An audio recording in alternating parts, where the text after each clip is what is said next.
पहाड़ों की ऊंचाइयों पर बसे एक छोटे से गांव में ईशान और उसकी दादी अवनी नए साल के आने का इंतजार कर रहे थे। उन्होंने अपने घर के मुख्य द्वार को ताजा गेंदे के पीले और नारंगी फूलों की मालाओं से सजाया। ताजी मिट्टी और फूलों की खुशबू पूरे आंगन में महक रही थी। शाम की चाय पीते समय ईशान ने एक पुराना कैलेंडर देखा। उसने पूछा, दादी नया साल क्या लेकर आता है? क्या ये सिर्फ एक तारीख का बदलना है या कुछ और भी? अवनी ने मुस्कुराते हुए चूल्हे पर रखी केतली से चाय छानी।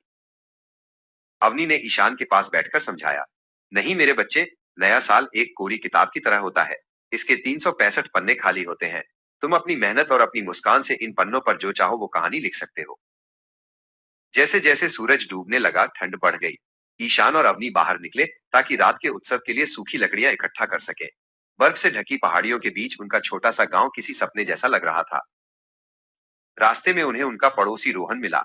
रोहन के हाथ में एक चमकीली लाल लालटेन थी। उसने ईशान को देखकर हाथ हिलाया और कहा, तैयार हो ईशान? आज रात हम सब मिलकर पुराने साल को विदा करेंगे और नए साल का स्वागत करेंगे। गांव के बीचों बीच एक बड़ा अलाव जलाया गया। पूरा गांव वहां इकट्ठा था। ईशान और अवनी आग की लपटों के पास बैठे थे। आग की सुनहरी लपटें नाच रही थी और उनकी गर्मी से सबके चेहरे चमक रहे थे। जैसे ही आधी रात होने वाली थी, चारों ओर शांति छा गई। ईशान ने अपनी आंखें धीरे से बंद की और मन ही मन एक दुआ मांगी।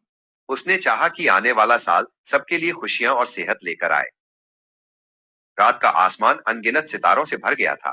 अवनी ने ऊपर इशारा करते हुए कहा, देखो ईशान, ये सितारे गवाह हैं कि पुरानी रात बीत रही है और एक नया सवेरा जन्म लेने वाला है। अंधेरे के बाद हमेशा रोशनी आती है। फिर दूर पहाड़ों की चोटियों के पीछे से सुनहरी किरणें फूट पड़ी। साल का पहला सूरज धीरे धीरे ऊपर आ रहा था। ईशान खुशी से झूम उठा और उगते सूरज की ओर उंगली उठाकर चिल्लाया, देखो दादी, नया साल आ गया। चारों ओर नई रोशनी और नई उम्मीदें थीं।